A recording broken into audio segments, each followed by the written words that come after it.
உண்மையிலேயே உங்க அக்கா வார்த்தைக்கு நீ மதிப்பு கொடுக்கறன்னா நீ இங்கேயே இரு, இல்லைன்னா தாராளமா கிளம்பிப்போ. ஏற்கனவே வேதனையில இருக்கிற உங்க அக்காவுக்கு இப்படி ஒரு சங்கடத்தை வேற கொடுத்து நீ கஷ்டப்படுத்தணுமா என்ன? அவுட் ஆஃப் சிலபஸ் மாதிரி என்கொயரிக்கு தேவையில்லாத விஷயம். ஒரு சின்ன கியூரியாசிட்டியோட கேக்குறேன், உங்களுக்கும் சுஜாதாவுக்கும் இடையில ப்ரொஃபஷனல் ரிலேஷன்ஷிப்பை தவிர ஏதாவது பர்சனல்?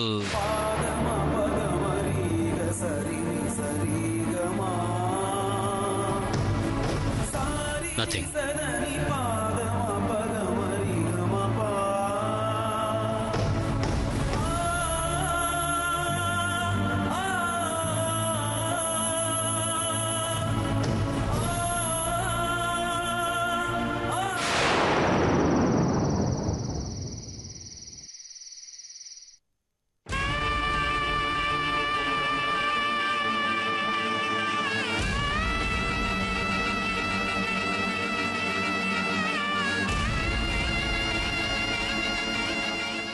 அம்மா, ஒண்ணுமே சாப்பிடலன்னா மயங்கி விழுந்துருவ.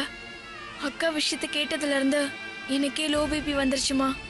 வயசான காலத்துல இருக்கிற பிரச்சனையில உன் உடம்புக்கு ஏதாவது ஆயிட போதுமா? இந்தா. வேணாமா, என்ன ஆனாலும் பரவாயில்ல. அந்த கொடுமையை நீ பார்த்திருக்கணும். கம்பீரமா தினமும் வேலைக்கு போற சுஜாதாவை என் கண் எதிரிலேயே போலீஸ்காரங்க அரெஸ்ட் பண்ணி கூட்டிட்டு போகும்போது என்னால தாங்க முடியல. நம்ம ஒவ்வொருத்தருக்கும் பார்த்து பார்த்து பண்ணா.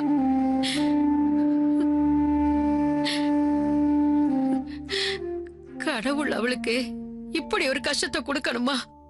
கையால் ஆகாத புருஷனை வச்சுக்கிட்டு இத்தனை வருஷமான மரியாதையோட வாழ்ந்தது, உங்களை எல்லாம் கரை சேர்த்தது எல்லாம் சுஜாதாவாலதான். அப்படிப்பட்டவளுக்கு இப்படி ஒரு சோதனை வரும்போது என்னால ஒண்ணும் பண்ண முடியலையேன்னு என் மேலேயே எனக்கு கோபமா வருது. அத்தை, நடந்ததையே நினைச்சுக்கிட்டு இருக்கிறத விட நடக்க போறது யோசிக்கிறது எல்லாருக்குமே நல்லது. அத்தை, எப்படியும் சுஜாதாவ முரளி சார் திங்கக்கிழமை பெயில் எடுத்துருவாரு. அத பத்தி கவலைப்படாதீங்க அத்தை. கிழிச்சாரு முரளி. கடைசி வரைக்கும் நான் பாத்துக்கிறேன்னு சொல்லிட்டு கடைசியில் இப்படி ஆயிடுச்சுன்னு சொல்றதுல என்ன இருக்கு? அதிரடியா ஏதாவது பண்ணிருக்க வேண்டாம். மாமா, வயசுல பெரியவராச்சேன்னு பாக்குறேன், இல்லனா ஏதாவது அசிங்கமா சொல்லிடுவேன். என்ன நினைச்சிட்டு இருக்கீங்க உங்க மனசுல? நீங்க மட்டும் என்ன பெருசா புடுங்கி கிழிச்சீங்க, அவரை குத்தம் சொல்றீங்க. அவருக்கு என்ன தலையெழுத்தா கூடவே இருந்து எல்லாத்தையும் பாத்துக்கணும், கஷ்டப்படணும்னு? முரளி யாரு? சுஜாதா ஆபீஸ்ல கூட வேலை செய்யறவரு. அவர் பாட்டுக்கு மத்த ஸ்டாஃப் மாதிரி சும்மா இருந்திருக்கலாம்ல. எதுக்கு ரிஸ்க் எடுத்து வீட்டுக்கு வரணும், கூடவே நிக்கணும், கமிஷனர் ஆபீஸ்க்கு போகணும்? அவர் போன்ல பேசினப்ப கூட சுஜாதாவை பெயில் எடுக்க போற விஷயமா தான் அலைஞ்சிட்டு இருக்கிறேன்னு சொன்னாரு. சும்மா ஏதாவது பேசணும்னு தப்பா பேசிக்கிட்டு இருக்காதீங்க மாமா. மாமாங்கிற மரியாதை கெட்டு போயிட்டு இப்படியே லூஸ் டாக் விட்டு தானே ஆர்கே குரூப்ல வேலை செய்யறேன்னு சுஜாதாவை மாட்டி விட்டீங்க. இதுக்கு மேல பேசுனீங்கன்னா மனுஷனாவே இருக்க மாட்டேன் மாமா. அப்புறம் ஒரு முக்கியமான விஷயம், நீங்க 2 பேரும் வந்ததும் உங்ககிட்ட ஒரு வார்த்தை பேசிட்டு நித்யா அப்பா கிட்ட சொல்லணும்னு நினைச்சேன். இப்ப சுஜாதா அரெஸ்ட் ஆயிருக்கிற விஷயத்த அவங்க கிட்ட முன்கூட்டியே சொல்லிடுறதுதான் நல்லதுன்னு எனக்கு படுது.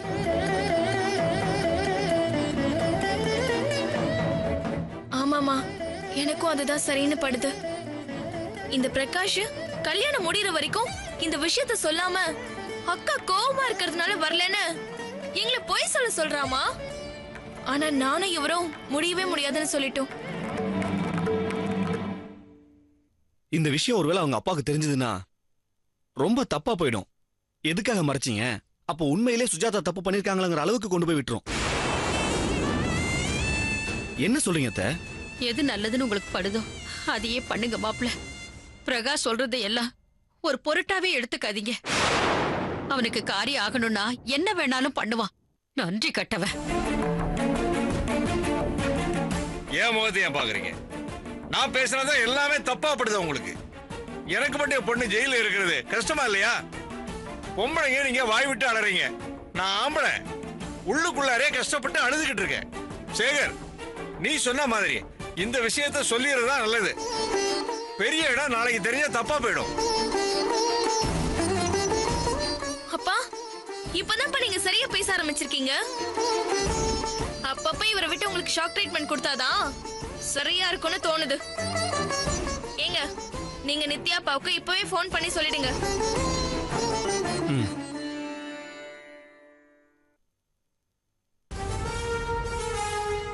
This number is currently busy. Please try again later. Line பிஸியா இருக்கு. ஒரு 2 நிமிஷம் கழிச்சு கால் பண்றேன்.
அடிச்சிட்டாங்களா மேடம்?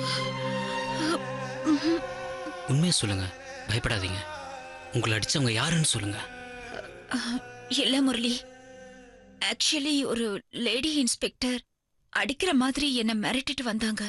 நான் தான் பயத்துல இடிச்சுக்கிட்டேன், அதான் அடிபட்டுடுச்சு.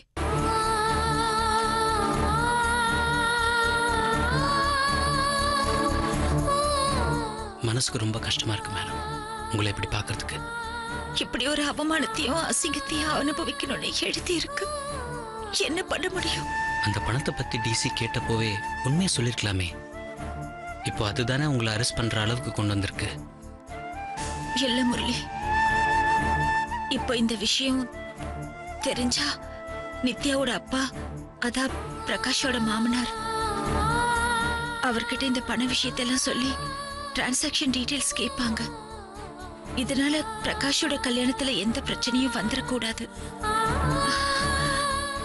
அவனுக்கு கல்யாணம் முடிச்சதுக்கு அப்புறம் அவங்க கிட்ட சொல்லி இந்த டீடைல்ஸ் எல்லாம் வாங்கிக்கலாம்.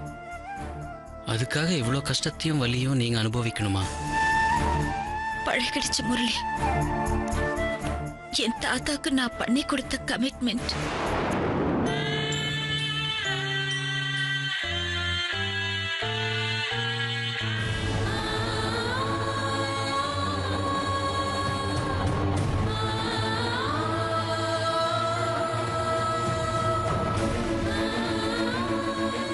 காலையிலேருந்து எதுவும் சாப்பிடவே இல்லைன்னு சொன்னாங்க. மன்னிச்சிருங்க, டென்ஷனில் எனக்கு தோணவே இல்லை. இந்தாங்க. இல்ல முரளி, எனக்கு எதுவுமே வேண்டாம். இங்க பாருங்க மேடம், நீங்க எந்த தப்பும் பண்ணல. அப்புறம் எதுக்கு உங்களை நீங்களே பனிஷ் பண்ணிக்கிறீங்க? நீங்க தான் சொல்லுவீங்க பிரச்சனையை பார்த்து பயப்படக்கூடாது, தைரியமா ஃபேஸ் பண்ணணும்னு. இப்போ இந்த பிரச்சனையை தைரியமா ஃபேஸ் பண்ணி ஜெயிக்க மனசுல மட்டும் ஸ்ட்ரென்த் பத்தாது, உடம்புலையும் சக்தி வேணும்.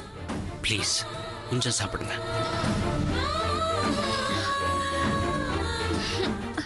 நான் உங்களுக்கு ஒரு நல்ல ஃப்ரெண்டுன்னு நினச்சிங்கன்னா சாப்பிடுங்க ப்ளீஸ், நம்ம ஃப்ரெண்ட்ஷிப்காக.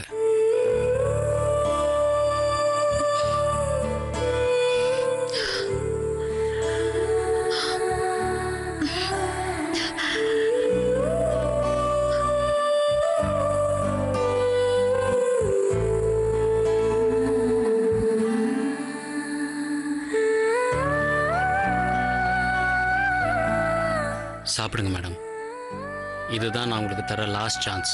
இதுக்கு மேலே நீங்கள் சாப்பிடல, நான் வாங்கி சாப்பிட்ருவேன். பசியில் எல்லாத்தையும் ஃபினிஷ் பண்ணி காலி பண்ணிடுவேன். அப்புறம் உங்களுக்கு ஒன்றுமே இருக்காது.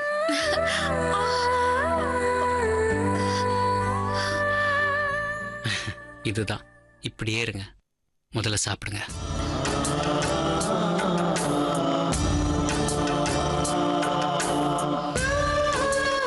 சாப்பிடுங்க.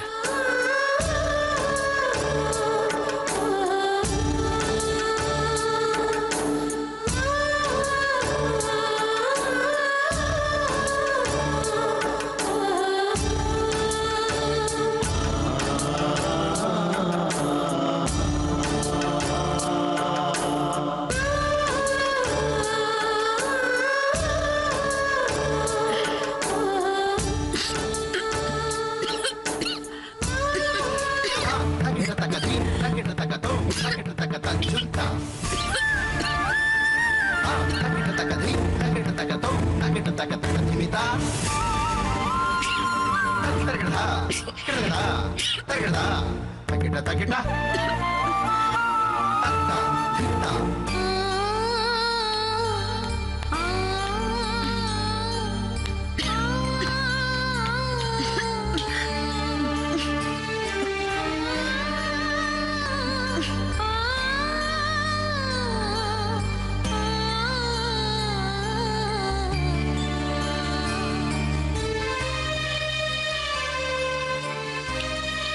சாப்பிடுங்க. தேங்க்ஸ். இந்த மாதிரி நேரத்தில் நம்பிக்கையும் தைரியமாகவும் பாசிட்டிவ் மைண்ட் செட்டில் இருக்கணும்னு நீங்கள் தானே சொல்லி கொடுத்தீங்க. Just 2 days. திங்கக்கிழமை அவங்கள பெயில் எடுக்கிறதுக்கு எல்லா ஏற்பாடும் பண்ணியாச்சு. சாரி முரளி, உங்களுக்கு நான் ரொம்ப கஷ்டத்தை கொடுத்துட்டேன். ஆனா நான் சொன்ன அந்த ஒரே ஒரு வார்த்தைக்காக என் பக்கத்துல இருந்து பாத்துக்கிறீங்களே, தேங்க்யூ. நல்ல ஃப்ரெண்ட்ஷிப்புக்குள்ள தேங்க்ஸ் சொல்லக்க கூடாதுன்னு யாரோ எப்போவோ சொன்ன மாதிரி ஞாபகம்.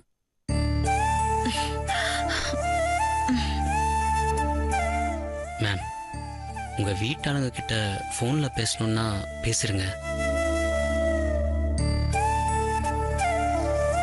வேணாம் முரளி, இந்த நிலைமையில அவங்க கிட்ட நான் பேசினா அவங்க கஷ்டம்தான் படுவாங்க. எனக்கு சேகர் மேல கான்ஃபிடென்ட் இருக்கு. அவர் எல்லாத்தையும் பாத்துக்குவாரு. சரி மேம். சார், டைம் ஆயிடுச்சு, கிளம்புங்க. மேம், நீங்க ஃபுல்லா சாப்பிட்டு முடிங்க. ஒன்றும் பயப்பட வேணாம், நான் வெளியிலேயே இருக்கேன். ஓகே.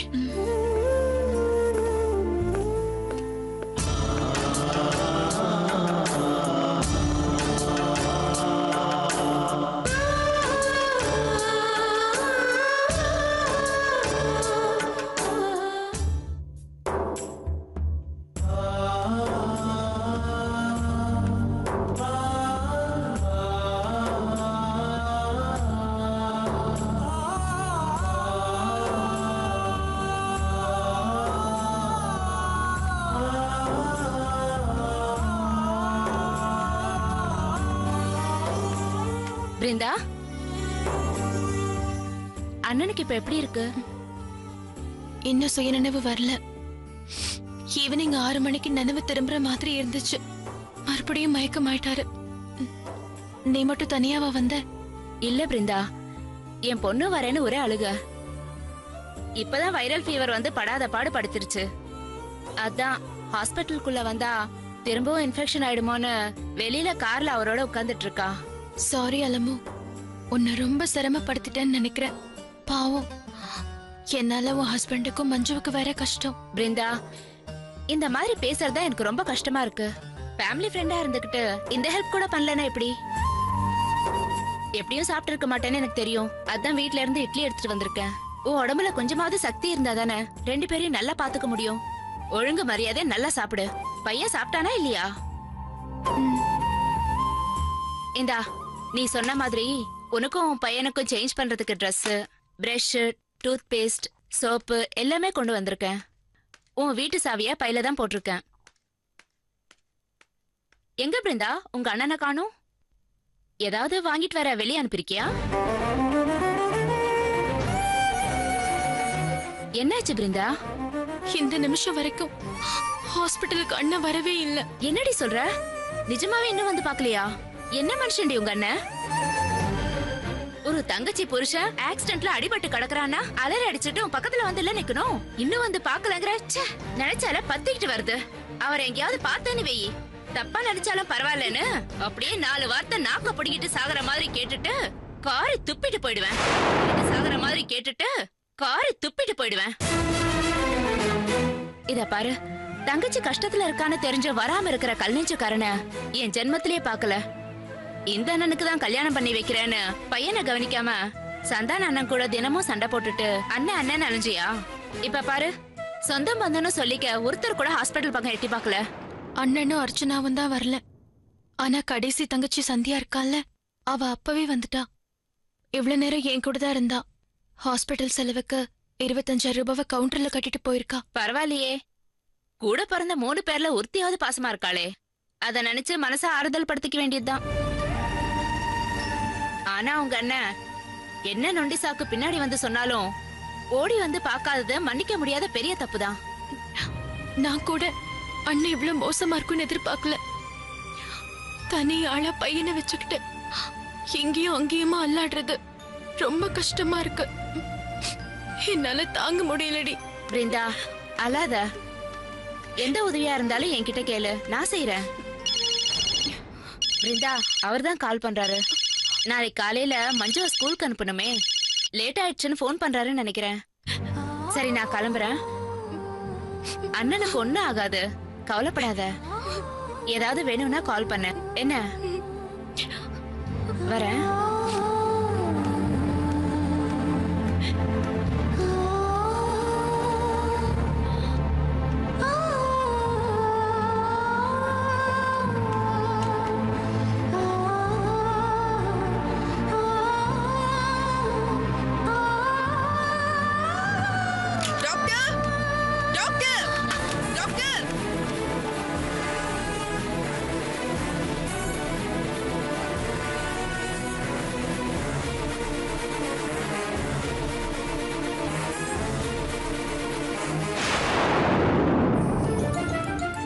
நல்ல வேளை நீ சுஜாதா மேடம் போனதுக்கு அப்புறம் எஸ்கேப் ஆயிட்ட. அதுக்கப்புறம் நடந்த கூத்த பாக்கணுமே. அட, எல்லாரோட செல்போனையும் வாங்கி வச்சிட்டாங்கடா. டெலிபோன் லைனே கட் பண்ணிட்டாங்கப்பா. ஏதோ பூகம்பம் வந்த மாதிரி ஆபீஸையே உண்டிலன்னு ஆக்கிட்டாங்க. இந்த கலாபரத்திலேயே ஒரு நல்ல விஷயம் நடந்துச்சு தெரியுமா? காணாம போன என்னோட பிஎஃப் புக்கு கிடைச்சிருச்சு.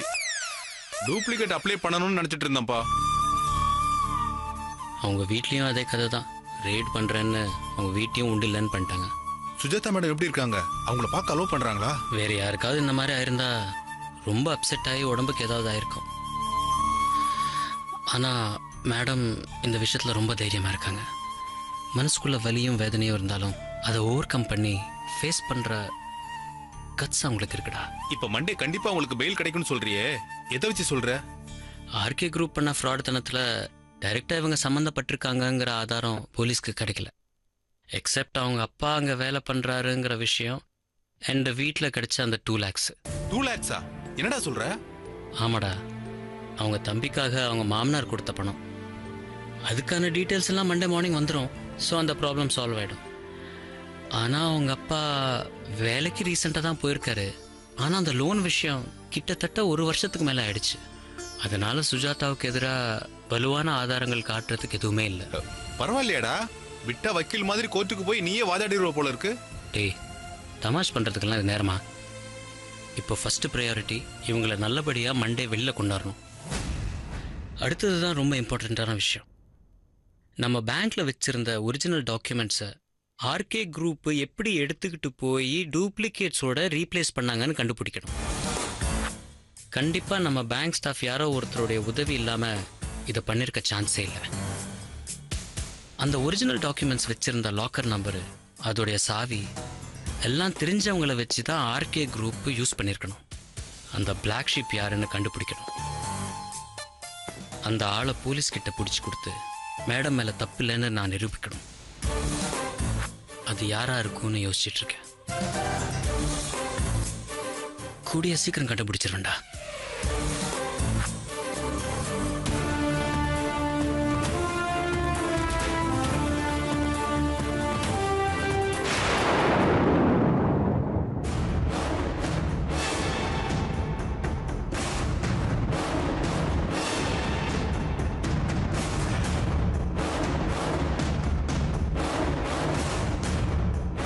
மாமா, மாமா, யாருக்கு இந்த நேரத்துல போன் பண்றீங்க? மாமா, உங்ககிட்ட தான் மாமா கேக்குறேன். யாருக்கு இந்த நேரத்துல போன் பண்றீங்க? டேய், உன் மாமனாருக்கு தான். சுஜாதா மேட்ரை அவர்கிட்ட சொல்லிடலாம்னு நாங்க முடிவு பண்ணிட்டோம்.